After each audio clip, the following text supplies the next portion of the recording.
Good morning student. In today's lecture we learn about the Entrepreneurial Development Program EDP. In that we learn about the meaning of EDP, then the objective of EDP, then the target group of EDP, then the phases of an EDP, then the factors influencing entrepreneurship development program and the strategies for the entrepreneurship development. So we start with first introduction of EDP or the Entrepreneurial Development Program. Entrepreneurial development program may be defined as a program designed to help the individual in strengthening his entrepreneurial motives and acquiring skills and capability necessary for the playing his entrepreneurial role effectively. It is necessary to promote his understanding of motives and their impact on the entrepreneurial values and behaviors for his purpose. म्हणजेच एंटरप्रेन्युअरल development programme हा कशासाठी define केलेला आहे तर individual जी काही व्यक्ती असेल त्याला एंटरप्रेन्युअरल ॲक्टिव्हिटीसाठी कशा पद्धतीने आपण मोटिव्स करू शकतो किंवा त्याच्यासाठी त्याला जे स्किल लागणार आहे ते कशा पद्धतीने आपण देऊ शकतो किंवा कॅपेबिलिटी त्याला म्हणजेच एंटरप्रेन्युअरशिप डेव्हलप करायला कॅपेबिलिटी लागणार आहे ते कशा पद्धतीने आपण एंटरप्रेन्युअरला देऊ शकतो किंवा त्याला रोल कशा पद्धतीने तो एंटरप्रेन्युअरल रोल कशा पद्धतीने तो इफेक्टिव्हली प्ले करू शकतो याच्यासाठी जे काही ट्रेनिंग असते किंवा जे काही स्किल रिक्वायर असते ते आपण कशा पद्धतीने ज्या इव्हेंटच्या माध्यमातून देत असतो त्याच प्रोग्रामला आपण एंटरप्रेन्युअरशिप डेव्हलपमेंट प्रोग्राम असं म्हटलं जातं. याच्या माध्यमातून आपण प्रत्येक एंटरप्रेन्युअरला हे त्याचा मोटिव्स अंडरस्टँडिंग करायला प्रमोट करायला मदत करत असतो. त्याचबरोबर त्याचा एंटरप्रेन्युअरल व्हॅल्यूज असतील किंवा बिहेवियरल पर्पज असेल कशा पद्धतीने आपण इम्प्रूव्ह करू बिहेवियर त्याचं असेल ते कशा पद्धतीने आपण इम्प्रूव्ह करू शकतो याच्याकडे आपण एंटरप्रेन्युअर डेव्हलपमेंट प्रोग्रामच्या माध्यमातून फोकस करत असतो. म्हणजेच थोडक्यात आपल्याला एंटरप्रेन्युअरशिप डेव्हलपमेंट करायची असेल म्हणजेच वेगवेगळ्या एंटरप्रेन्युअरला बिझनेस करायला हेल्प करायची असेल किंवा त्याला मोटिवेट करायचं असेल तर आपण एंटरप्रेन्युअरल डेव्हलपमेंट प्रोग्रामच्या माध्यमातून आपण त्यांना मोटिवेट करू शकतो. Objective of Entrepreneurship Development Program. There are various objectives of Entrepreneurship Development Program. First is to analyze environmental relating to the small industries and small businesses. म्हणजेच आपल्याला या ठिकाणी एंटरप्रेन्युअरल डेव्हलपमेंट प्रोग्रामचे काही ऑब्जेक्टिव्ह दिलेले आहेत. त्याच्यात फर्स्ट ऑब्जेक्टिव्ह आहे ते म्हणजे ॲनालायझिंग इन्व्हायरमेंट म्हणजेच छोटे छोटे जे इंडस्ट्रीज असतात किंवा जे काही बिझनेस असतात त्यांचं इन्व्हायरमेंट कशा पद्धतीने आहे ते आपण ॲनालिसिस हे केलं जातं एंटरप्रेन्युअरशिप डेव्हलपच्या माध्यमातून. Second is the select project and products म्हणजेच त्यांच्यासाठी कशा पद्धतीने आपण प्रोजेक्ट डेव्हलप करू शकतो किंवा प्रोडक्ट कशा पद्धतीने डेव्हलप करू शकतो हे आपण त्याच्यामध्ये आयडेंटिफाय करू शकतो. म्हणजेच एंटरप्रेन्युअरशिप डेव्हलपमेंट प्रोग्रामच्या माध्यमातून आपण त्यांना प्रोजेक्ट सिलेक्ट करायला हेल्प करत असतो त्याचबरोबर प्रोडक्ट सिलेक्ट करायला आपण हेल्प करत असतो. थर्ड इज फॉर्म्युलेट प्रोजेक्ट म्हणजेच प्रोजेक्ट कशा पद्धतीने आपण फॉर्म्युलेट करू शकतो याच्याकडे आपण फोकस करत असतो. Next is to understand the process and procedure of setting up a small business म्हणजेच ते आपण एखादा स्मॉल बिझनेस सेट करायचा असेल तर कशा पद्धतीने त्याची प्रोसेस आहे त्याच्यात प्रोसिजर काय आहे ते अंडरस्टँड करत असतात. म्हणजे ती प्रोसेस आपल्याला अंडरस्टँड करण्यासाठी एंटरप्रेन्युअरशिप डेव्हलपमेंट प्रोग्राम हे एंटरप्रेन्युअरल डेव्हलपमेंट प्रोग्राम हे हेल्प करत असतात. त्याच्यानंतर know the support need to launching entrepreneurship म्हणजेच न्यू एंटरप्रेन्युअरशिप लॉन्च करायची असेल तर कशा पद्धतीचं आपल्याला सपोर्टची गरज आहे म्हणजे काय काय आपल्याला सपोर्ट लागणार आहे एखादं एंटरप्रेन्युअरशिप डेव्हलप करायला त्याची देखील आपल्याला माहिती ही एंटरप्रेन्युअरशिप डेव्हलपच्या प्रोग्रामच्या माध्यमातून आपल्याला मिळत असते. त्याच्यानंतर ॲक्वायर बेसिक मॅनेजमेंट स्किल म्हणजेच एखादं एंटरप्रेन्युअरशिप स्टार्ट केल्याच्यानंतर आपल्याला स्टार्ट करताना आपल्याला बेसिक मॅनेजमेंट स्किल ही असणं खूप गरजेचं आहे. मग अशा प्रकारचे मॅनेजमेंट स्किल कशा पद्धतीने ॲक्वायर करायची म्हणजे ती आपण कशा पद्धतीने डेव्हलप करू शकतो हे बिझनेस एंटरप्रेन्युअरल डेव्हलपमेंट प्रोग्रामच्या माध्यमातून प्रत्येक एंटरप्रेन्युअर हा आयडेंटिफाय करू शकतो. त्याच्यानंतर know the pros and cons of being a entrepreneur म्हणजेच प्रत्येक एंटरप्रेन्युअरला त्याचे एंटरप्रेन्युअर बनल्याच्यानंतर प्रॉज अँड कॉन्स म्हणजेच फायदे तोटे कशा पद्धतीने होत असतात हे एंटरप्रेन्युअरशिप डेव्हलपमेंटच्या माध्यमातून आपण आयडेंटिफाय करू शकतो. म्हणजेच बिझनेस पण झाल्याच्यानंतर आपल्याला कुठले फायदे आहेत कुठले तोटे आहेत हे आपण आयडेंटिफाय करू शकतो. त्याच्यानंतर to look into the faster industrial development म्हणजेच कशा पद्धतीने आपण इंडस्ट्रियल डेव्हलपमेंट आहे ती फास्ट लवकरात लवकर करू शकतो किंवा फास्टरित्या आपण कशा पद्धतीने करू शकतो हे देखील आपण एंटरप्रेन्युअरल डेव्हलपमेंटच्या प्रोग्रामच्या माध्यमातून आपण आयडेंटिफाय करू शकतो. अशा प्रकारची जी काही वेगवेगळी ऑब्जेक्टिव्ज आहेत ती एंटरप्रेन्युअरशिप डेव्हलपमेंट प्रोग्राम हे फुलफिल करत असतात. त्याच्यानंतर ऑब्जेक्टिव्ह दिले ते म्हणजे create employment opportunity by increasing medium and small scale industries म्हणजेच एंटरप्रेन्युअरशिप डेव्हलपमेंट प्रोग्राम हे एम्प्लॉयमेंट जनरेशन ऑपॉर्च्युनिटी देखील जनरेट करायला हेल्प करत असतात. ते वेगवेगळ्या प्रकारचे स्मॉल स्केल किंवा मीडियम स्केलचे बिझनेस असतात, बिझनेस किंवा इंडस्ट्रीज असतात, त्या इस्टॅब्लिश करून कशा पद्धतीने आपण वेगवेगळ्या प्रकारचे एम्प्लॉयमेंट जनरेट करू शकतो, एम्प्लॉयमेंट ऑपॉर्च्युनिटी जनरेट करू शकतो, याच्याकडे लक्ष देत असतात. त्याच्यानंतर फोकस ऑन एंटरप्रेन्युअरशिप, म्हणजेच ते वेगवेगळ्या पद्धतीने कशा पद्धतीने आपण एंटरप्रेन्युअरशिप स्टार्ट करू शकतो याच्याकडे फोकस करत असतात. म्हणजे पूर्णपणे फोकस हा त्यांचा एंटरप्रेन्युअरशिप स्टार्ट करण्याकडे, म्हणजेच एंटरप्रेन्युअरशिप जनरेट करण्यासाठी, डेव्हलप करण्यासाठी त्यांचा फोकस असतो. Next is industrialisation of rural and village sector, म्हणजेच रुरल आणि विलेज सेक्टर जे आहेत इंडियामध्ये, आपल्या रुरल एरिया असेल किंवा विलेज एरिया असेल, त्याचं कशा पद्धतीने आपण इंडस्ट्रियलायझेशन करू, म्हणजे त्या ठिकाणी कशा पद्धतीने इंडस्ट्रीज वेगवेगळ्या तयार होतील, जेणेकरून त्या लोकांची लाईफस्टाईल इम्प्रूव्ह होईल, त्याचबरोबर त्यांना एम्प्लॉयमेंट जनरेट होतील. त्याचबरोबर त्या ठिकाणी इंडस्ट्रियलायझेशन म्हणजे त्या ठिकाणी मोठ्या प्रमाणात आपल्याला जागा उपलब्ध असते, त्यामुळे इंडस्ट्रीज वेगवेगळ्या स्थापन करायला तिकडे आपल्याला योग्यरित्या जागाही उपलब्ध असते. त्यामुळे त्या ठिकाणी कशा पद्धतीने इंडस्ट्रियलायझेशन करता येतील याच्याकडे एंटरप्रेन्युअरशिप डेव्हलपमेंट प्रोग्रामही लक्ष देत असतात. Next is creating self employment opportunities for educated employed youth, म्हणजेच त्याच्यानंतर ते सेल्फ एम्प्लॉयमेंट अपॉर्च्युनिटीज कशा पद्धतीने करता येतील. जे काही यंग मुलं आहेत ती एज्युकेटेड आहेत परंतु अनएम्प्लॉईड आहेत, त्यांच्याकडे शिक्षण आहे परंतु त्यांना एम्प्लॉयमेंट नाही आहे. मग अशा लोकांना प्रमोट करून कशा पद्धतीने ते सेल्फ एम्प्लॉयमेंट अपॉर्च्युनिटी क्रिएट करतील किंवा सेल्फ एम्प्लॉयमेंट कशा पद्धतीने क्रिएट करतील याच्याकडे ते फोकस करत असतात. त्यांना कशा पद्धतीने प्रमोट करायचं हे ते बघून त्यांना कशा पद्धतीने आपण मोटिवेट करून त्यांना सेल्फ एम्प्लॉयमेंट जनरेट करायला भाग पाडत असतात. अशा प्रकारची वेगवेगळी ऑब्जेक्टिव्ज आहेत ती एंटरप्रेन्युअरल डेव्हलपमेंट प्रोग्राम हे करत असतो. Next part is target group of entrepreneurial development programme, म्हणजे एंटरप्रेन्युअरल डेव्हलपमेंट प्रोग्रामचे टार्गेट ग्रुप कोणते आहेत. तर फर्स्ट आहे तो म्हणजे सोसायटी, म्हणजे सोसायटीची डेव्हलपमेंट कशा पद्धतीने करता येईल, सोसायटीतील लोकांना कशा पद्धतीने आपण त्यांचा लाईफस्टाईल सुधारू, त्याचबरोबर त्यांना कशा पद्धतीने एम्प्लॉयमेंट जनरेट करून देता येईल याच्याकडे ते फोकस करत असतात. म्हणजे त्यांचा मेन टार्गेट ग्रुप असतो तो म्हणजे सोसायटी.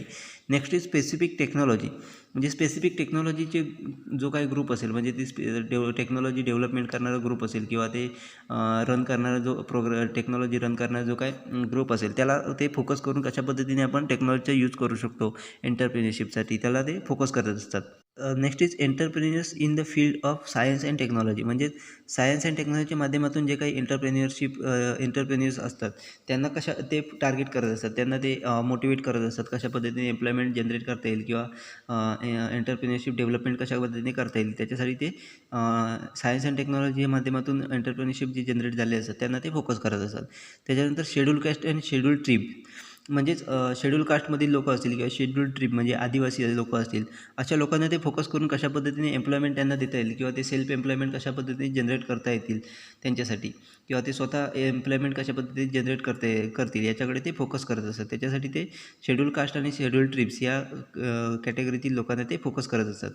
त्याच्यानंतर वुमन एंटरप्राइजेस, म्हणजेच महिला उद्योजकांना देखील ते फोकस करून त्यांना वेगवेगळ्या प्रकारचे स्किल्स देणं, त्याच्याबरोबर त्यांना प्रमोट करणं, वेगवेगळ्या प्रकारे त्यांना मोटिवेट करणं, त्याचबरोबर त्यांना लागणारे स्किल्स असेल किंवा स्किल्स कशा पद्धतीने प्रोव्हाइड करता येतील किंवा त्यांना लागणारं ट्रेनिंग अँड डेव्हलपमेंट प्रोग्राम असतील ते मॅनेज करून त्यांना योग्य प्रकारे ट्रेनिंग देणं, त्याचबरोबर कशा पद्धतीने ते आपला बिझनेस ग्रो करू शकतील त्याच्यासाठी टेक्निक्स कशा पद्धतीने यूज केल्या पाहिजे, टेक्नॉलॉजीचा यूज कशा पद्धतीने केला पाहिजे, ह्या इन्फॉर्मेशन देण्यासाठी ते वुमन एंटरप्रेन्युअरशिपला फोकस करत असतात.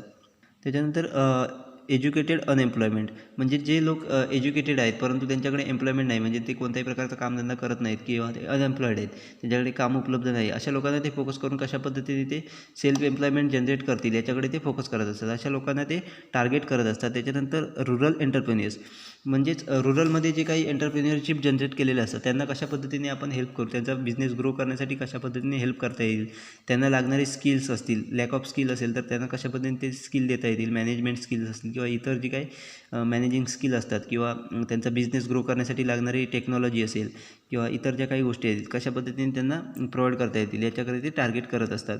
त्याच्यानंतर फिजिकल हँडिकॅप्स हा देखील ग्रुप त्यांना टार्गेट केला जातो, म्हणजे त्यांना फिजिकल हँडिकॅप असतात त्यांना ते कशा पद्धतीने आपण एम्प्लॉयमेंट जनरेट करता येईल, त्यांना कशा पद्धतीने काम देता येईल याच्याकडे ते, किंवा ते स्वतः कशा पद्धतीने सेल्फ एम्प्लॉयमेंट जनरेट करतील याच्याकडे ते फोकस करत असतात.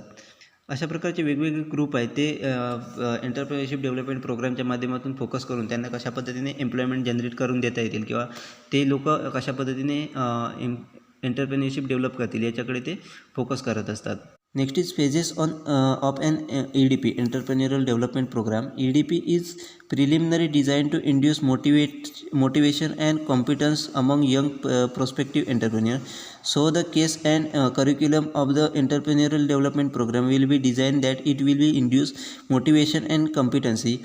The curriculum of EDP should design on the design to cover the following aspects. म्हणजेच एंटरप्रेन्योरशिप डेव्हलपमेंट प्रोग्राम हा प्रिलिमिनरी आपल्याला डिझाईन केलेला दिसतो कशासाठी तर एंटरप्रेन्योरशिप जे वेगवेगळे प्रॉस्पेक्टिव्ह एंटरप्रेन्युअर्स असतात त्यांना मोटिवेशन देणं, त्यांना कॉम्पिटन्सी तयार करणं, त्यांच्यामध्ये यंग पीपल जे काही प्रॉस्पेक्टिव्ह एंटरप्रेन्युअरशिप आहे त्यांना मोटिवेशन करणे, त्यांना प्रोस्पेक्टिव्ह देणे, याच्यानुसार ते करिक्युलम आपल्याला डिझाईन करत असतात.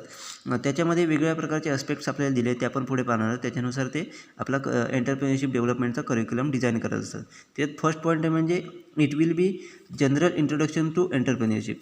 म्हणजेच प्रत्येक एंटरप्रेन्युअरला ते एंटरप्रेन्युअरशिपचं जनरल इंट्रोडक्शन म्हणजे एंटरप्रेन्युअरशिप म्हणजेच काय, ती कशा पद्धतीने रन केली जाते, त्याच्यासाठी लागणारी स्टार्टअप करण्यासाठी लागणारी प्रोसेस असेल, ही कशा पद्धतीने डेव्हलप केली जाते, हे इंट्रोडक्शन ते एंटरप्रेन्युअरशिप डेव्हलपमेंटमध्ये दिलेलं असतं. त्यानुसार ते आपल्या करिक्युलममध्ये हा पॉईंट ॲड करत असतात. Next is it will offered motivational training. म्हणजेच EDPच्या माध्यमातून एंटरप्रेन्युअरशिप डेव्हलपमेंट प्रोग्रामच्या माध्यमातून हे त्या संस्था या वेगवेगळ्या प्रकारे एंटरप्रेन्युअरशिपला मोटिवेशनल ट्रेनिंग हे ऑफर करत असतात. त्यामुळे त्यांच्या करिक्युलममध्ये मोटिवेशनल स्पीच असेल किंवा मोटिवेशनल जे काही स्पीकर्स असतील किंवा त्यांचं जे काही मोटिवेशन एंटरप्रेन्युअर्सला मोटिवेट करण्यासाठी जे काही स्पीचेस असतील ते त्यामध्ये करिक्युलममध्ये त्यांना ॲड करणं हे खूप गरजेचं असतं. It will increase managerial skills of the entrepreneur. म्हणजेच EDPच्या माध्यमातून ते एंटरप्रेन्युअरची मॅनेजरियल स्किल्स कशा पद्धतीने वाढवता येतील त्याच्याकडे ते फोकस करत असतात. म्हणजे त्यांच्या करिक्युलममध्ये त्यांना मॅनेजरियल स्किल्सवरती लेक्चर अरेंज करणे किंवा त्याच्याबद्दल ट्रेनिंग देणे मॅनेजरियल स्किल्सबद्दल हे त्यांना त्यांच्या करिक्युलममध्ये ॲड करावं लागतं. त्यामुळे त्याच्या माध्यमातून ते एंटरप्रेन्युअरची मॅनेजरियल स्किल्स ही इन्क्रीज करायला मदत करत असतात. त्याच्यानंतर it makes entrepreneur to have a expert knowledge on various support system and procedures. म्हणजेच एंटरप्रेन्युअरशिप डेव्हलपमेंट प्रोग्राम हे त्यांना कशा पद्धतीने एक्सपर्ट नॉलेज देता येईल, सपोर्ट सिस्टमविषयी असेल किंवा प्रोसिजरविषयी असेल, ते कशा पद्धतीने योग्य नॉलेज किंवा एक्सपर्ट नॉलेज देता येईल याच्याकडे ते फोकस करत असतात. त्याच्यानंतर it will be given fundamental ideas to project feasibility study. म्हणजेच वेगवेगळे प्रोजेक्टची कशा पद्धतीने स्टडी करता येईल त्याच्याकडे फंडामेंटल वेगवेगळे आयडिया कशा पद्धतीने एंटरप्रेन्युअरला देता येतील याच्याकडे ते फोकस करत असतात. त्याच्यानंतर it will be encourage plant visit to offer practical knowledge to entrepreneur. म्हणजेच प्लॅन्ट व्हिजिट कशा पद्धतीने एंटरप्रेन्युअरला ते प्लॅन्ट व्हिजिट देत असतात जेणेकरून एंटरप्रेन्युअरला त्या प्रॅक्टिकल नॉलेज त्या बिझनेसविषयी प्रॅक्टिकल नॉलेज कशा पद्धतीने देता येईल याच्याकडे ते फोकस करत असतात. त्याच्यासाठी ते प्लॅन्ट व्हिजिट अरेंज करत असतात. अशा पद्धतीचा करिक्युलम ते ॲड करून आपला प्रोग्राम डेव्हलप करत असतात जेणेकरून एंटरप्रेन्युअरला पूर्णपणे आपण डेव्हलप करून ते एंटरप्रेन्युअरशिप डेव्हलप करायला त्याला आपण मोटिवेट करू शकतो. अशा पद्धतीने सगळे पॉईंट विचारात घेऊन ते आपला करिक्युलम हा डेव्हलप करत असतात. After deciding on the course content and curriculum on EDP, the next important task is decide various phases of EDP. There are 3 different phases of EDP like pre-training phases, second is training phase and third is follow-up phase. म्हणजेच curriculum decide केल्याच्यानंतर course content decide केल्याच्यानंतर त्यांना महत्त्वाचं 3 फेजेसमध्ये काम करावं लागतं. त्यामध्ये 3 महत्त्वाचे फेज दिलेले आहेत. ते म्हणजे pre training phase, second is training phase आणि थर्ड इज फॉलोअप स्टेज. ह्या 3 फेजमधून प्रत्येक EDP संस्थेला जावं लागतं. म्हणजे एंटरप्रेन्युअरशिप डेव्हलपमेंट प्रोग्रामला ते प्रोसेसमधून जावं लागतं, फेजमधून जावं लागतं. त्या फेजमध्ये काय काय दिलं आहे ते आपण आता पुढे पाहणार आहोत. First is pre training phase. Pre training phase consist of all activities and practices to launch training program. Pre-training phase of EDP consists of the following activities. First is selection of entrepreneur for the training program. Second is arrangement of infrastructure for program like selection of place of training. Then deciding guest faculty for the program for education industries and banks. Then taking necessary steps in inauguration of program. Then formation of selection committees to select the trainee from the program. Then making provision with the regards to publicity and campaigning of the program. Pre training प्रोग्रामच्या माध्यमातून त्यांना पहिलं जे काही प्रोग्रामचं management असेल, कशा पद्धतीने आपण प्रोग्राम अरेंज करणार असेल, ऑल ॲक्टिव्हिटीज ज्या काही प्रोग्राम अरेंज करण्यासाठी लागतात ते त्यांना पाहावे लागतात. त्यामध्ये पहिला आहे तो म्हणजे selection entrepreneurship of training program, म्हणजेच एंटरप्रेन्योरचं सिलेक्शन, प्रोग्रामसाठी एंटरप्रेन्योरचं सिलेक्शन असेल. त्याच्यानंतर त्या ट्रेनिंग प्रोग्रामसाठी लागणारं इन्फ्रास्ट्रक्चर असेल, म्हणजेच त्याच्यासाठी लागणारी जागा असेल किंवा जे काही इक्विपमेंट लागणार असेल ट्रेनिंग देण्यासाठी त्यांची अरेंजमेंट करणे. त्याचबरोबर त्यांना लेक्चर देण्यासाठी इंडस्ट्रीमधून किंवा बँक्समधून वेगवेगळ्या प्रकारचे गेस्ट फॅकल्टी त्यांना कोणकोणत्या गेस्ट फॅकल्टी त्यांना ट्रेनिंग देणार हे आयडेंटिफाय करणे. त्याचबरोबर प्रोग्रामचे इनॉग्रेशन करण्यासाठी जे काही नेसेसरी स्टेप्स घ्यायचे असतात, म्हणजे ओपनिंग कशा पद्धतीने करायचं त्याच्यासाठी जे काही स्टेप्स असतात त्या डिसाईड कराव्या लागतात. त्याच्यानंतर त्या प्रोग्रामच्या माध्यमातून आपण जे ट्रेनर सिलेक्ट करणार त्याच्यासाठी वेगळी कमिटी आपल्याला फॉर्म करावी लागते. म्हणजे एंटरप्रेन्योरशिप डेव्हलपमेंट प्रोग्रामच्या माध्यमातून आपण जे काही ट्रेनी आपल्या प्रोग्रामचे सिलेक्ट करणार आहोत ते कोण सिलेक्ट करणार त्याच्यासाठी एक कमिटी फॉर्म करावी लागते. त्याच्यानंतर मार्केटिंग त्या इव्हेंटला प्रोग्रामला येण्यासाठी लोकांना कॅम्पेन करावं लागतं. म्हणजेच लोकांना इन्फॉर्मेशन ते कॅम्पेन पब्लिश करण्यासाठी किंवा तो प्रोग्राम पब्लिश करण्यासाठी वेगवेगळ्या प्रकारचे कॅम्पेन करावे लागतात किंवा प्रोग्राम्स अरेंज करावे लागतात, जेणेकरून लोकांपर्यंत ते आपलं कॅम्पेन जे आहे किंवा आपला जो प्रोग्राम आहे तो लोकांपर्यंत पोचवू शकतो. अशा प्रकारचं मार्केटिंग असेल किंवा कॅम्पेन असेल ती करावी लागतात. अशा प्रकारची प्री ट्रेनिंग फेज आहे ती प्रत्येक EDPला फॉलो करावी लागते.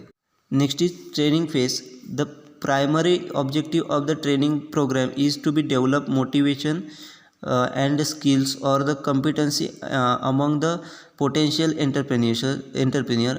Care should be taken to important both technical and physical knowledge on various training. म्हणजेच प्रत्येक ट्रेनिंग प्रोग्रामचं मेन ऑब्जेक्टिव्ह काय असतं तर त्या एंटरप्रेन्योरशिपमध्ये मोटिवेशन डेव्हलप करणे, त्यांना योग्य ती स्किल देणे, त्यांच्यानंतर त्यांना पोटेन्शियल एंटरप्रेन्युअरमध्ये कॉम्पिटन्सी तयार करणे, अशा प्रकारचे हे त्यांची मेन ऑब्जेक्टिव्ह असतात. त्याचबरोबर त्यांना जे थेरोटिकल किंवा प्रॅक्टिकल जे नॉलेज देणं आहे ते कशा पद्धतीने ते ॲक्वायर करतील, त्याच्या इम्पोर्ट करतील, ते आपण प्रत्येक एंटरप्रेन्युअरला त्याची काळजी घेणं हे खूप गरजेचं असतं. प्रत्येक ट्रेनिंग प्रोग्राममध्ये आपल्याला अशा प्रकारचे काळजी घेणं हे खूप गरजेचं असतं. The training phase of EDP will design that will be answer the following questions. First is whether the attitude of entrepreneur was been turned toward the proposed project or not. म्हणजेच प्रत्येक ट्रेनिंग प्रोग्रामला वेगवेगळ्या प्रकारचे training प्रोग्राममध्ये वेगवेगळ्या प्रकारच्या activity जी आपल्याला कराव्या लागतात. त्यामध्ये आपल्याला पहिली ॲक्टिव्हिटी ते म्हणजे एंटरप्रेन्युअरचं आहे त्यांचे ॲटिट्यूड कशा पद्धतीने आपण चेंज करून प्रोजेक्ट जो ॲक्सेप्ट करू शकतात त्याच्याकडे आपल्याला कशा पद्धतीने त्याचा ॲटिट्यूड चेंज करता येतील जेणेकरून ते आपला प्रोजेक्ट ॲक्सेप्ट करतील त्याच्याकडे लक्ष दिलं पाहिजे. किंवा ते प्रोजेक्ट ॲक्सेप्ट करणार नाहीत कशा पद्धतीने ते आपल्याकडे त्यांचा ॲटिट्यूड आपण कशा पद्धतीने डेव्हलप करतो हे आपल्याला ट्रेनिंग प्रोग्राममध्ये ट्रेनिंग फेजमध्ये आपल्याला आयडेंटिफाय करावं लागतं. Next is whether the trainee has been motivated to accept entrepreneur as a career. म्हणजेच सेकंड आहे तर म्हणजे एंटरप्रेन्युअरशिप जे आहे म्हणजे ट्रेनी जे आपल्या प्रोग्रामसाठी ट्रेनी जे आलेले आहेत ते एंटरप्रेन्युअरशिप हे करियर म्हणून ॲक्सेप्ट करतील का, त्यांना त्या पद्धतीने मोटिवेट केलं पाहिजे. म्हणजे ट्रेनिंग फेजमध्ये आपल्याला याकडे लक्ष दिलं पाहिजे की आपण जे ट्रेनी आपल्या प्रोग्राममध्ये आलेले आहेत त्यांना आपण कशा पद्धतीने एंटरप्रेन्युअरशिप ॲज अ करियर म्हणून चूज करायला आपण कशा पद्धतीने आपण त्यांना मोटिवेट करू याच्याकडे आपण लक्ष दिलं पाहिजे, जेणेकरून ते आपलं प्रोजेक्ट ॲक्सेप्ट करून ते योग्यरित्या एंटरप्रेन्युअरशिप डेव्हलपमेंट करतील, त्याच्याकडे ते करियर म्हणून ॲज अ करियर म्हणून एंटरप्रेन्युअरशिपकडे बघतील व आपला एंटरप्रेन्युअरशिप डेव्हलप करतील. याच्याकडे आपण ट्रेनिंग फेजमधून लक्ष दिलं पाहिजे. Next is how the trainee behave like a entrepreneur. म्हणजेच जे आपल्या ट्रेनिंगमध्ये जे व्यक्ती आलेले आहेत किंवा ट्रेनिंग जे आलेले आहेत ते कशा पद्धतीने एंटरप्रेन्युअरशिपमधून कशा पद्धतीने बिहेव केलं पाहिजे हे त्यांना शिकवलं पाहिजे. म्हणजे एखाद्याने प्रत्येक ट्रेनिंगला आपण एंटरप्रेन्युअर स्टार्ट केल्याच्यानंतर ॲज अ एंटरप्रेन्युअर म्हणून त्यांनी कशा पद्धतीने बिहेव केलं पाहिजे हे आपण त्यांना ट्रेनिंग दिलं पाहिजे. अशा प्रकारचे वेगवेगळ्या जे ट्रेनिंग असतात ते आपण ट्रेनिंग फेजमध्ये आपल्याला प्रत्येक EDPला पार पाडावे लागतात. Whether the trainee has sufficient knowledge on the resources and technology or not. म्हणजेच आपल्याला आयडेंटिफाय केलं पाहिजे की आपल्याकडे जे ट्रेनी आलेले आहेत त्यांना रिसोर्सेसबद्दल असेल किंवा टेक्नॉलॉजीबद्दल असेल जे सफिशियंट नॉलेज आहे की नाही हे आपल्याला आयडेंटिफाय करून त्या पद्धतीने आपण त्यांना ट्रेनिंग दिलं पाहिजे. म्हणजे त्यांच्याकडे जर रिसोर्सेसबद्दल असेल किंवा टेक्नॉलॉजीबद्दल जे असेल ते स्पेसिफिक सफिशियंट नॉलेज नसेल तर आपण त्यांना कशा पद्धतीने ते नॉलेज देऊ शकतो याच्याकडे आपण आयडेंटिफाय करून त्यांना योग्य ते ट्रेनिंग दिलं पाहिजे. म्हणजे त्यांच्याकडे ट्रेनिंग आहे की नाही ते पहिलं आयडेंटिफाय करून त्यांना ट्रेनिंग कशा पद्धतीने देता येईल हे आयडेंटिफाय केलं पाहिजे. अशा प्रकारे ट्रेनिंग फेजमध्ये EDPला वर्क करावं लागतं. अशा प्रकारच्या वेगवेगळ्या ज्या ॲक्टिव्हिटीज आहेत त्या प्रत्येक EDPला या EDPमध्ये ट्रेनिंग फेजमध्ये पार कराव्या लागतात. म्हणजे त्यांना योग्यरित्या कशा पद्धतीने ट्रेनिंग देता येईल, त्यांच्याकडे कशा पद्धतीचं स्किल आहे, कोणत्या स्किलची कमतरता आहे, त्यांना कशा पद्धतीने ते ट्रेनिंग देता येईल, त्यांना कशा पद्धतीने ते स्किल डेव्हलप करता येतील एंटरप्रेन्योरमध्ये, याच्याकडे लक्ष दिलं जातं ट्रेनिंग फेजमध्ये. Follow-up phase of EDP has termed as a post-training phase. The ultimate objective is develop a competent entrepreneur so that they can start their project.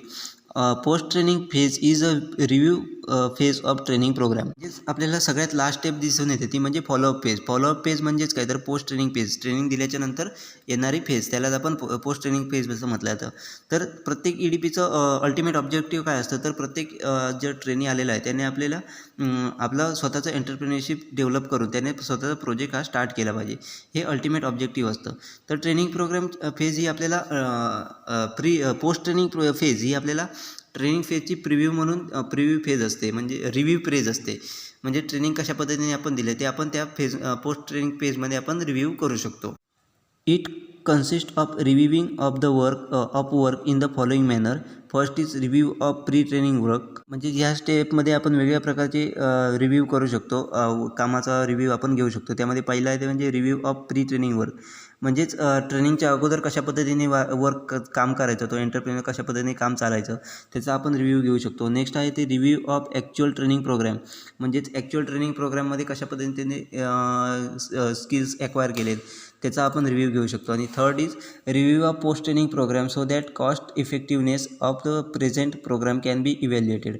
म्हणजेच त्याच्यानंतर आपण ट्रेनिंग प्रोग्राम इव्हॅल्युएट करून पोस्ट ट्रेनिंग प्रोग्राम इव्हॅल्युएट करून कशा पद्धतीने आपण cost effectiveness तयार केला आहे, त्याच्यामध्ये प्रोग्रेस प्रेझेंट प्रोग्राम इव्हॅल्युएट करून कशा पद्धतीने आपण कॉस्ट इफेक्टिव्हनेस एंटरप्रेन्योरशिपला दिलेला आहे किंवा कशा पद्धतीने तो आपला बिझनेस करतो ह्याच्याकडे आपण लक्ष दिलं जातं. त्यालाच आपण फॉलोअप फेज किंवा पोस्ट ट्रेनिंग फेज असं म्हटलं जातं. अशा प्रकारच्या वेगवेगळ्या फेज आपल्याला दिले आहेत ज्या आपण एंटरप्रेन्योरशिप डेव्हलपमेंट प्रोग्रामसाठी यूज केल्या जातात.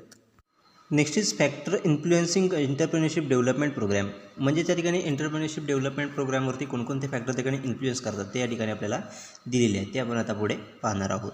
First is structure and composition of EDP. The structure and composition of EDP need to be streamlined, taking into the account of original variations. EDPचं डेव्हलपमेंट म्हणजेच एंटरप्रेन्योरशिप डेव्हलपमेंट प्रोग्रामचं जे स्ट्रक्चर असतं ते आपण रिलिजनल व्हेरिएशन्स म्हणजेच प्रादेशिक भिन्नता, म्हणजे आपल्याला प्रत्येक रिजनमध्ये आपल्याला व्हेरिएशन दिसून येते. ते भिन्नता जी आहे किंवा व्हेरिएशन जे आहे ते आपल्याला विचारात घेऊन त्यानुसार आपल्याला ऑर्गनायझेशनचं म्हणजे डेव्हलपमेंट प्रोग्रामचं स्ट्रक्चर आणि कंपोजिशन हे आपल्याला करता आलं पाहिजे, तरच आपण सक्सेसफुल तो एंटरप्रेन्योरशिप डेव्हलपमेंट प्रोग्राम इफेक्ट करू शकतो. म्हणजेच आपल्याला फर्स्ट फॅक्टर इन्फ्लुएन्स करताना दिसतो म्हणजे स्ट्रक्चर अँड कंपोजिशन. ते आपल्याला EDPचं स्ट्रक्चर अँड कंपोजिशन हे खूप महत्त्वाचं असतं. Next is practical content. The program should have a practical content and need to lot of inter-institutional organizational arrangement to make it success. म्हणजेच एंटरप्रेन्योरशिप डेव्हलप करायचं असेल तर आपल्याला त्यांना प्रॅक्टिकल कंटेंट देणं खूप महत्त्वाचं असतं. त्यामुळे आपल्याला प्रॅक्टिकल कंटेंट त्या ठिकाणी देणं, त्याचबरोबर इंटरनॅशनल इन्स्टिट्यूशनल ऑर्गनायझेशनल अरेंजमेंट असेल हे आपण कशा पद्धतीने त्यांना समजावून सांगू आपल्याला एंटरप्रेन्योरशिप डेव्हलपमेंट प्रोग्रामच्या माध्यमातून, ते आपल्याला लक्षात घेतलं पाहिजे. अशा प्रकारचे जे काही फॅक्टर्स आहेत म्हणजेच प्रॅक्टिकल कंटेंट हा देखील आपल्याला एंटरप्रेन्योरशिप डेव्हलपमेंट प्रोग्रामवरती इफेक्ट करताना दिसून येतो. Next is support service. Effective support service should be link with the EDP for the better result. Financial institute especially SIDBI representative and lead bank nominees should be associated with the program. आपल्याला ज्या काही support services असतात त्या आपल्याला EDPशी म्हणजे entrepreneurship development प्रोग्रामशी link करणं गरजेचं असतं. त्यामुळे आपण इफेक्टिव्हली आपण प्रोग्राम हा डेव्हलप करू शकतो. जर आपल्याला सपोर्ट सर्व्हिसेसचे योग्यरित्या आपण लिंक केल्या नाही त्या प्रोग्रामशी तर आपल्याला प्रोग्राम व्यवस्थितरित्या इस्टॅब्लिश करताना किंवा प्रोग्राम डेव्हलप करताना आपल्याला प्रॉब्लेम येऊ शकतात. त्यामध्ये फिनान्शियल इन्स्टिट्यूट असेल तर SIDBI रिप्रेझेंटेटिव्ह म्हणून तिथे असला पाहिजे, त्याचबरोबर लीड बँक तिथे असली पाहिजे. अशा प्रकारचे प्रकारचे जे काही असोसिएशन करायला पाहिजे प्रोग्रामसाठी आपण अशा प्रकारचे वेगवेगळे ते असोसिएट करून घेतले पाहिजेत वेगवेगळ्या संस्था, त्यामुळे जेणेकरून आपण सपोर्ट सर्व्हिस घेऊन त्यांच्याकडून आपण योग्यरित्या प्रोग्राम डेव्हलप करू शकू. Next is business experience. Potential entrepreneur should who have business experience, education and skill should be tapped first for EDP when efforts should be made to the cover entrepreneurs from non-traditional classes without business and industrial experience but having a potential of becoming successful entrepreneur. म्हणजेच आपल्याला entrepreneurship programme development programme करत असताना आपल्याला त्या ठिकाणी potential entrepreneurs पाहिजे, त्यांना बिझनेसचा experience असला पाहिजे, त्याचबरोबर त्यांना त्याचं एज्युकेशन किंवा स्किल्स हे असले पाहिजे, तरच आपण त्या व्यक्तीला आपण एंटरप्रेन्योरशिप कशी डेव्हलप करायची हे आपण शिकू शकतो. जर त्याच्याकडे एक्सपिरियन्स नसेल किंवा त्याला त्याविषयीचं नॉलेजच नसेल किंवा स्किलच नसेल तर आपण त्याला ह्या डेव्हलपमेंट प्रोग्रामच्या माध्यमातून कोणत्याही प्रकारची डेव्हलपमेंट त्याच्याबरोबर करू शकत नाही. कारण त्यामुळे EDP हे काय करत असतात तर अशा प्रकारचे बिझनेस एक्सपिरियन्स व्यक्ती असतील किंवा एज्युकेटेड असतील किंवा स्किल्ड असतील त्यांनाच पहिले टॅप करतात. EDPकडून पहिलंच टॅप केलं जातं. त्याचबरोबर एखादा व्यक्ती असेल त्याला बिझनेस एक्सपिरियन्स आहे परंतु त्याचबरोबर त्याच्याकडे पोटेन्शियल आहे सक्सेसफुल एंटरप्रेन्योरचे, अशा व्यक्तींना टॅप करून हे बिझनेस एंटरप्रेन्योरशिप डेव्हलपमेंट प्रोग्राम हे इस्टॅब्लिश केले जातात. Next is interdisciplinary approach. Interdisciplinary approach should have give to EDP. Intensive follow-up work will have to be done and systematized in process to make it accessible to entrepreneur in formal and informal forms. प्रत्येक EDPमध्ये म्हणजेच entrepreneurship development प्रोग्राममध्ये interdisciplinary approach हा असला पाहिजे, तरच आपण एंटरप्रेन्युअरला योग्यरित्या formal आणि इन्फॉर्मलरित्या ॲक्सेसिबल करू शकतो. जर आपल्याकडे इंटरडिसिप्लिनरी अप्रोच नसेल तर आपण एंटरप्रेन्योरशिप डेव्हलप करताना आपल्याला वेगवेगळ्या प्रकारचे प्रॉब्लेम येऊ शकतात. त्यामुळे प्रत्येक EDPमध्ये आपल्याला इंटरडिसिप्लिनरी अप्रोच हा असला पाहिजे, जेणेकरून आपण न्यू एंटरप्रेन्योरशिप डेव्हलप करत असताना त्यामध्ये आपण फॉर्मल आणि इन्फॉर्मलच्या क्लासच्या फॉर्मच्या माध्यमातून आपण ॲक्सेसिबल होऊ शकतो. Next is fees and charges. A token fees may be charge from the participant to ensure their commitment towards EDP. Payment of stipend of participants may be avoided as far as possible. काही entrepreneurship development programme हे fees घेतात, म्हणजेच participant करून fees घेतात, जेणेकरून ते participant आणि EDP यांच्यामध्ये कमिटमेंट होत असते, त्याच्याबद्दल इन्श्युअर होण्यासाठी ते आपल्या पार्टिसिपंटकडून फीज घेत असतात. अशा प्रकारचे फीज अँड चार्जेस घेत असतात, ते देखील आपल्याला एंटरप्रेन्योरशिप डेव्हलपमेंटच्या प्रोग्रामवर फॅक्टर इन्फ्लुएन्स करताना दिसून येतात, ते आपल्याला अफेक्ट करताना दिसून येतात. Next is conceptual clarity. EDP should have a conceptual clarity and right conceptions and analysis. It should be designed to meet out the objectives already set and imaginations to tackle unusual problems. EDPमध्ये conceptual clarity असली पाहिजे, जेणेकरून जे काही unusual problem येत असतील त्याला आपण टॅकल करू शकू. त्याचबरोबर योग्य कॉन्सेप्शन असले पाहिजे, त्याचबरोबर योग्य ॲनालिसिसही असलं पाहिजे, ते जेणेकरून आपण जी ऑब्जेक्टिव्ह ऑलरेडी आपण डिसाईड केलेली आहे ती आपण फुलफिल करू शकतो, जेणेकरून फुलफिल करण्यासाठी आपल्याला हेल्प होत असते. त्याचबरोबर जे काय अनयुज्युअल प्रॉब्लेम येत असतात ते आपण टॅकल करू शकतो इझिली. अशा प्रकारचे वेगवेगळे फॅक्टर दिलेले आहेत, ते आपल्याला एंटरप्रेन्योरशिप डेव्हलपमेंट प्रोग्रामवरती इन्फ्लुएन्स करताना दिसून येतात. Strategy for entrepreneurship development. The following strategies of the entrepreneurship development may be suggested in India. म्हणजेच आपल्याला या ठिकाणी वेगवेगळ्या प्रकारचे स्ट्रॅटेजीज दिले आहेत एंटरप्रेन्योरशिप डेव्हलपमेंटसाठी, ते आपण आता पुढे पाहणार आहोत. First is dynamic role of public entrepreneurship. Public entrepreneurship should not enter those sectors where the private enterprise, individuals or corporate is already existing. It should enter the interact sector. Existing public enterprise should be improved through better management and emphasis on research and development. म्हणजेच public entrepreneurship आहेत या private सेक्टरमध्ये private enterprise असतील किंवा individual किंवा corporate enterprise जे already existing असतात त्यांच्या सेक्टरमध्ये पब्लिक एंटरप्राइज हे एंटर करू शकत नाही, कारण ते डायनॅमिक रोल असतो त्यांचा. त्यामुळे ते प्रायव्हेट सेक्टर ज्या ठिकाणी आहे किंवा इंडिव्हिज्युअल किंवा कॉर्पोरेट एंटरप्रेन्योर ज्या ठिकाणी ऑलरेडी आहेत अशा ठिकाणी पब्लिक एंटरप्रेन्योर्स हे एंटर करू शकत नाहीत. ते अनट्रॅक सेक्टरमध्ये इन्व्हॉल्व म्हणजे अनट्रॅक ज्या ठिकाणी कोणत्याही प्रकारची इंडस्ट्री आपल्याला म्हणजे एंटरप्रेन्योरशिप दिसत नाही त्या ठिकाणी ते अशा सेक्टरमध्ये ते आपला बिझनेस करू शकतात. म्हणजे त्या ठिकाणी ते एंटर करू शकतात. म्हणजेच ज्या ठिकाणी कोणत्याही प्रकारचं प्रायव्हेट एंटरप्राइज असेल किंवा इंडिव्हिज्युअल एंटरप्राइज असेल किंवा कॉर्पोरेट एंटरप्राइज असेल, ही ज्या सेक्टरमध्ये आलेली नाही आहे किंवा त्या सेक्टरमध्ये कोणत्याही प्रकारचा एंटरप्राइज आपल्याला दिसत नाही, अशा ठिकाणी पब्लिक एंटरप्राइजे एंटर करू शकतात. त्याचबरोबर एक्झिस्टिंग पब्लिक एंटरप्राइज असतात ते आपल्या बेटर मॅनेजमेंटच्या माध्यमातून असेल किंवा रिसर्च अँड डेव्हलपमेंटच्या माध्यमातून ते इम्प्रूव्हमेंट करू शकतात. अशा प्रकारची पहिली स्ट्रॅटेजी आहे ज्याच्या माध्यमातून आपण एंटरप्रेन्योरशिप डेव्हलपमेंट करू शकतो. Next is development of industrial culture. It should be realize that central core of entrepreneurship is motive force. Since an opportunity, appropriate entrepreneurship implies positive actions and initiatives. Without motivation, an individual cannot become a successful entrepreneur, even though he may have access to finance. Individual qualities of visions, leadership, and entrepreneurs need to be इनकलेक्टेड. म्हणजे यामध्ये आपण industrial culture development करून आपण entrepreneurship development करू शकतो. त्यामध्ये कशा पद्धतीने तर एंटरप्रेन्योरशिप हे पॉझिटिव्ह ॲक्शन्स घेत असतात, त्याचबरोबर ते इनिशिएटिव्ह क्रिएट करत असतात. त्याच्या माध्यमातून आपण एंटरप्रेन्योरशिप डेव्हलपमेंट करू शकतो.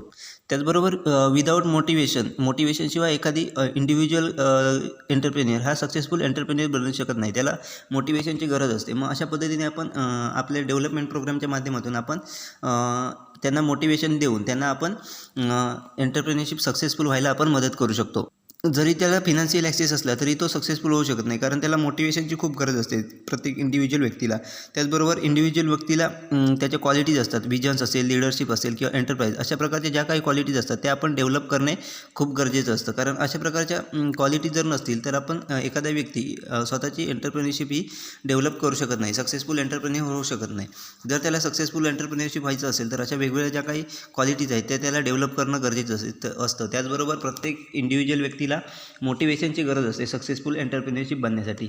तर आपण डेव्हलपमेंट प्रोग्रामच्या माध्यमातून एंटरप्रेन्योरशिप डेव्हलपमेंट प्रोग्रामच्या माध्यमातून आपण अशा प्रकारचं मोटिवेशन स्किल असेल, त्याचबरोबर मोटिवेशन असेल किंवा या ज्या काही इंडिव्हिज्युअल क्वालिटीज असतात इंडिव्हिज्युअल व्यक्तीच्या एंटरप्रेन्योरशिप डेव्हलप करण्यासाठी, या क्वालिटीज आपण त्यांना देऊन कशा पद्धतीने त्यांना सक्सेसफुल बिझनेस करायचा याबद्दल आपण मोटिवेशन देऊ शकतो. म्हणजेच थोडक्यात जे इंडस्ट्रियलमध्ये कल्चर निर्माण झालेलं आहे ते आपण कशा पद्धतीने योग्यरित्या डेव्हलप करून नवीन एंटरप्रेन्योरशिपला कशा पद्धतीने आपण चालना देऊ शकतो याच्याकडे फोकस केला जातो व एंटरप्रेन्योरशिप डेव्हलपमेंट करायला हेल्प केली जाते. Next is development of management education and industrial training. In modern time, management education is being viewed as an effective supplement of the development of entrepreneurship. Since entrepreneurial decisions have been effectively supported by managerial decision very often, the entrepreneur functions as a manager, especially in small-scale industries where the entrepreneur is a technician as well as a manager. This justification the need for the development of management education as well as the industrial training. Third आपल्याला strategy दिलेली आहे ते म्हणजे development of management education and industrial training. म्हणजेच आपल्याला जे entrepreneurship आहे त्यांच्यामध्ये मॅनेजमेंट ट्रेनिंग डेव्हलप करणं गरजेचं आहे. त्याचबरोबर त्यांना इंडस्ट्रियल मॅनेजमेंट एज्युकेशन डेव्हलप करणं, त्याचबरोबर इंडस्ट्रियल ट्रेनिंग त्यांना देणं हे खूप गरजेचं आहे. सध्याच्या मॉडर्न टाईममध्ये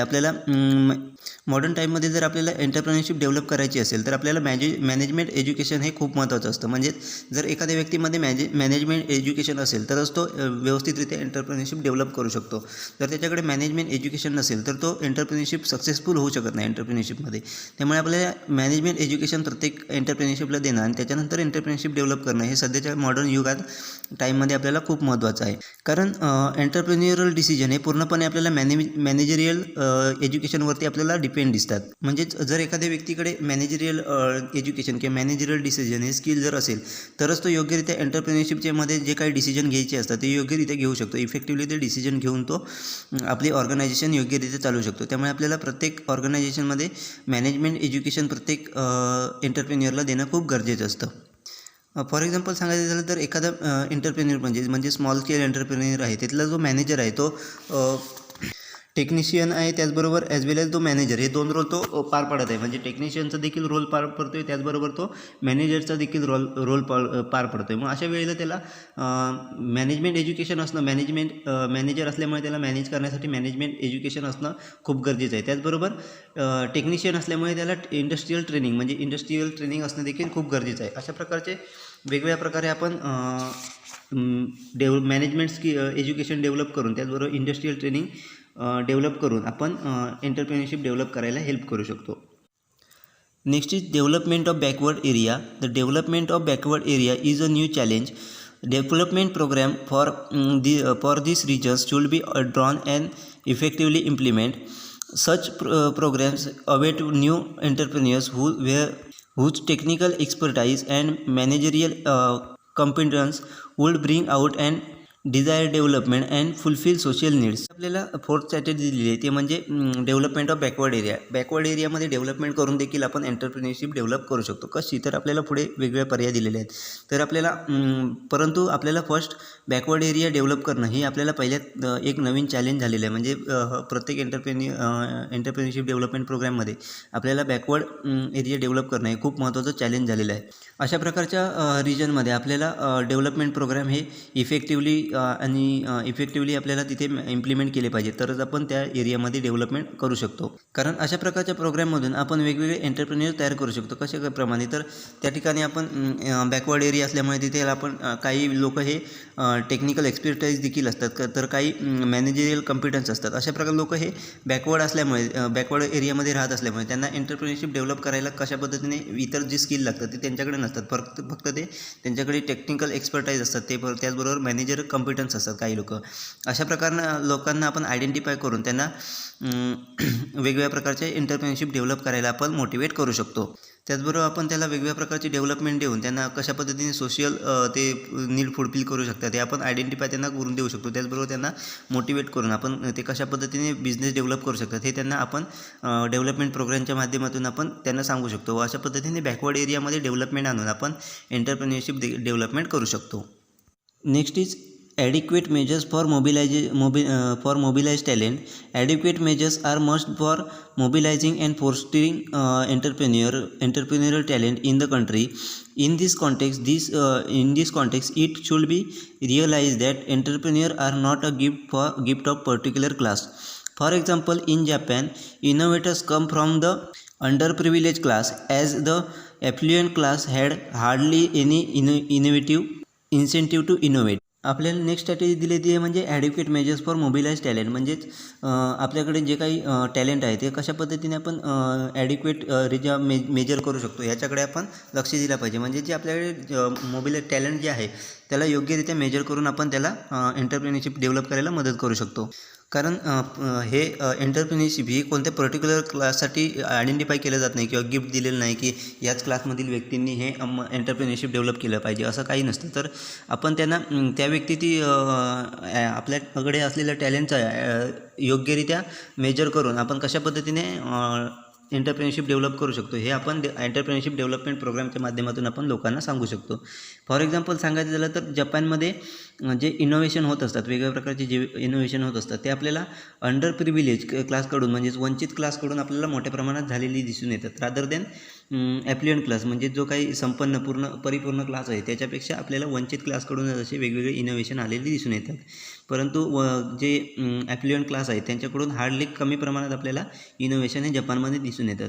म्हणजेच आपल्याला असं लक्षात येतं की इनोव्हेशन हे आपल्याला अंडर प्रिव्हिलेज क्लासकडून म्हणजे वंचित क्लासकडून आपल्याला आढळून येतात. त्यामुळे आपण त्या क्लासला जर ॲडिक्वेट अशा प्रकारचा रिसोर्सेस आहे त्याला योग्यरित्या मेजर करून जर त्याला चालना दिली तर आपण एंटरप्रेन्योरशिप डेव्हलप करायला मदत करू शकतो. अशा पद्धतीने आपण वेगवेगळे ऑप्शन्स दिलेले आहेत त्याच्या माध्यमातून आपण एंटरप्रेन्योरशिप डेव्हलपमेंट प्रोग्रामच्या माध्यमातून एंटरप्रेन्योरशिप डेव्हलपमेंटला आपण चालना देऊ शकतो.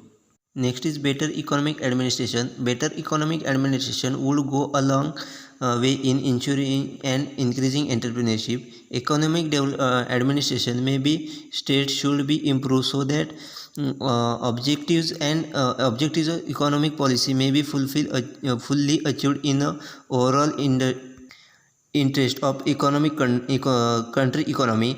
Improvement in business climates may be state through its will design economic policies, be it fiscal, commercial, industrial, or agricultural, will benefit the entrepreneurs in the changing technological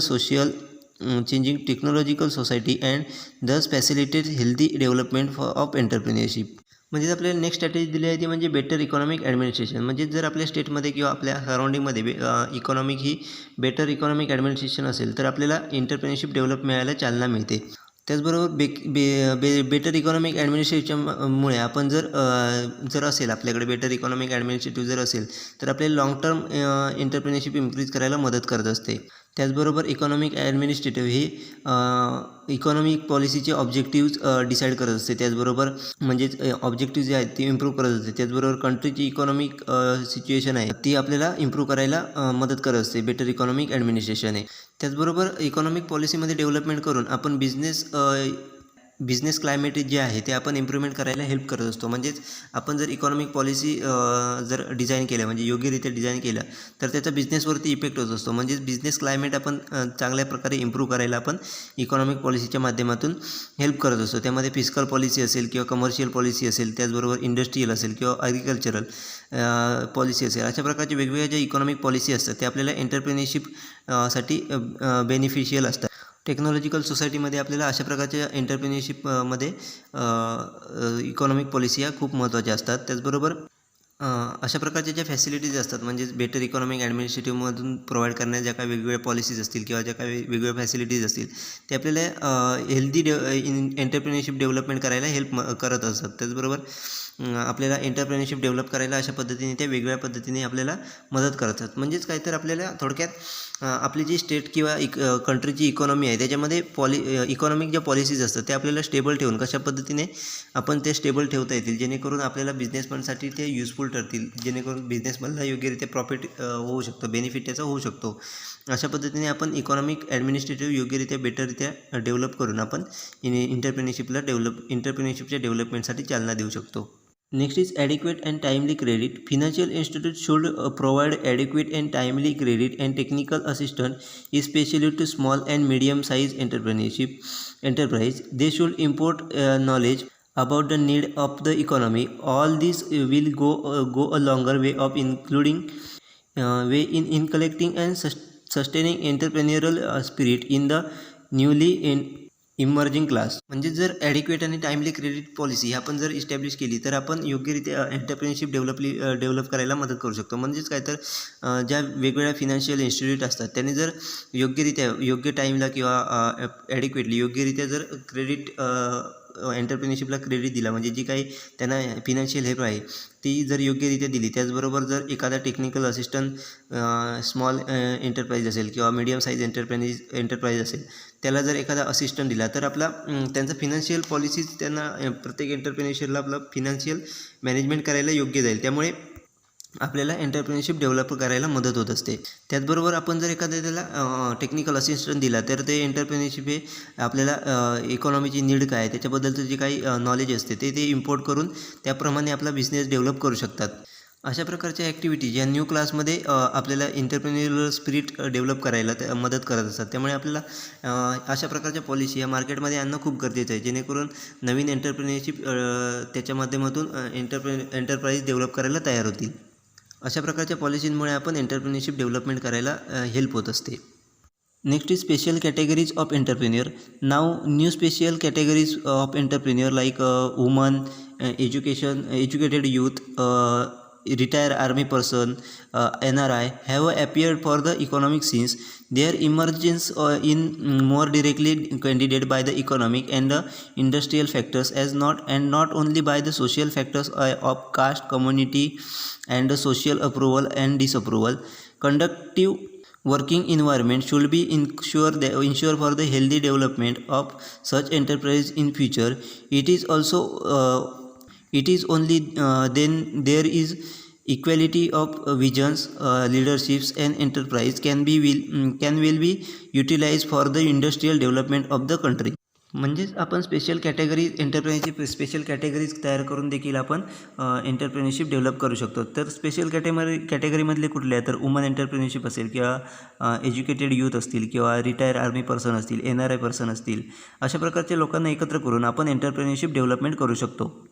परंतु अशा प्रकारचे entrepreneur आपल्याला कमी प्रमाणात दिसून येतात, कारण इकॉनॉमिक कंडिशन असेल किंवा इंडस्ट्रियल फॅक्टर्स असतील किंवा इतर जे काही फॅक्टर्स आहेत म्हणजेच सोशल कास्ट फॅक्टर असेल किंवा कम्युनिटी असेल किंवा सोशल अप्रुव्हल डिसअप्रुव्हल असेल, अशा प्रकारच्या फॅक्टरमुळे आपल्याला अशा प्रकारचे सोशल कॅटेगरीमधले एंटरप्रेन्योर हे आपल्याला कमी प्रमाणात दिसून येतात. त्यामुळे आपण कंडक्टिव्ह वर्किंग एन्व्हायरमेंट जर तयार केलं तर त्याच्या माध्यमातून अशा प्रकारचे एंटरप्रेन्योरशिप आपण डेव्हलपमेंट करू शकतो. परंतु आपल्याला ह्या गोष्टी तेव्हाच पॉसिबल असतील जेव्हा त्या व्यक्तींमध्ये आपल्याला वेगवेगळ्या क्वालिटीज असतील, म्हणजेच विजन असेल, लिडरशिप क्वालिटी असेल, एंटरप्राइज क्वालिटी असेल. जर अशा प्रकारच्या क्वालिटीज त्या व्यक्तींमध्ये आपल्याला आढळून आल्या तरच आपण त्या व्यक्तींना एंटरप्रेन्योरशिप करायला डेव्हलप करू शकतो व अशा प्रकारचा रिसोर्सेसचं आपण युटिलायझेशन करून आपण इंडस्ट्रियल डेव्हलपमेंट, कंट्रीची इंडस्ट्रियल डेव्हलपमेंट करू शकतो. त्यामुळे आपल्याला अशा प्रकारचे वेगवेगळ्या स्पेशल कॅटेगरीज करून देखील आपण एंटरप्रेन्योरशिप डेव्हलपमेंट करू शकतो. याच्या माध्यमातून जो अनयूज रिसोर्सेस आहे तो आपण यूज करून आपल्या कंट्रीची इंडस्ट्रियल डेव्हलपमेंट करायला आपण हेल्प करू शकतो. Next is एम्फॅसिस on research. Greater emphasis should be put on research relating to process and enhancement of values of indigenous techniques. This would have a encouraging impact on entrepreneurship and technology at the domestic level. Indianization of entrepreneurship should be effect on the place of foreign collaboration. Next strategy दिली आहे ती म्हणजे एम्फॅसिस on research, म्हणजेच आपल्याला रिसर्चवरती जास्त प्रमाणात भर दिला पाहिजे, जेणेकरून आपण वेगवेगळे रिसर्च करू, त्याच्यातून वेगवेगळ्या प्रोसेस असतील किंवा स्वदेशी ज्या काही टेक्निक्स असतील त्याच्यामध्ये आपण वाढ करू शकतो, जेणेकरून आपल्याला आपल्याला अल्टिमेट रिझल्ट काय मिळेल तर आपण स्वदेशी जर टेक्निक्स किंवा प्रोसेस जर आपण आयडेंटिफाय केल्या तर त्याचा आपल्याला अल्टिमेट रिझल्ट हा एंटरप्रेन्योरशिप डेव्हलपमेंट होण्याकडे, त्याचबरोबर टेक्नॉलॉजी डेव्हलपमेंट होण्याकडे आपल्याला दिसून येईल. डोमेस्टिक लेवलला आपली एंटरप्रेन्योरशिप असेल किंवा टेक्नॉलॉजी असेल ही डेव्हलपमेंट व्हायला आपल्याला मदत होत असते. त्याचमुळे आपण वेगवेगळ्या प्रकारच्या रिसर्चमध्ये आपण वाढ केली पाहिजे. त्याचबरोबर एंटरप्रेन्योरशिपमध्ये जर इंडियनायझेशन म्हणजे जास्तीत जास्त एंटरप्रेन्योरशिप ही इंडियन तयार झाले किंवा एंटरप्रेन्योरशिपमध्ये जर वेगवेगळ्या प्रकारचे इंडियन टेक्निक जर इन्व्हॉल्व झाल्या तर आपल्याला त्याचा फॉरेन कोलॅबोरेशन म्हणजेच परदेशातून आपल्याला मिळणारा सहयोग आहे त्याचा देखील इम्प्रूव्हमेंट व्हायला आपल्याला किंवा त्याच्यावर इफेक्ट व्हायला आपल्याला परिणाम होताना आपल्याला दिसून येईल. म्हणजेच आपण वेगवेगळ्या प्रकारच्या रिसर्चमध्ये जर वाढ केली तर आपण वेगवेगळ्या प्रकारचे टेक्निक आयडेंटिफाय करू शकतो. टेक्निक आयडेंटिफाय झाल्याच्या नंतर आपल्याला त्याच्यामुळे आपल्याला वेगवेगळ्या प्रकारचे एंटरप्रेन्योरशिप आणि टेक्नॉलॉजी आपल्याला डोमेस्टिक लेवलला वाढताना दिसून येईल. त्याचा अल्टिमेट परिणाम आपल्याला फॉरेन कोलॅबोरेशनवरती दिसून येईल, कारण वेगवेगळ्या एंटरप्रेन्योरशिपमध्ये आपल्याला इंडियनायझेशन म्हणजेच इंडियाच्या वेगवेगळ्या टेक्निक्स आणि टेक्नॉलॉजी आपल्याला दिसून येतील. त्यामुळे फॉरेन कोलॅबोरेशनला आपल्याला फॉरेन कोलॅबोरेशनवरती आपल्याला त्याचा परिणाम झालेला दिसून येईल. अशा प्रकारचे वेगवेगळ्या ज्या टेक्निक्स दिलेल्या आहेत, टेक्निक और स्ट्रॅटेजी दिलेली आहे त्याच्या माध्यमातून आपण एंटरप्रेन्योरशिप डेव्हलपमेंट करू शकतो.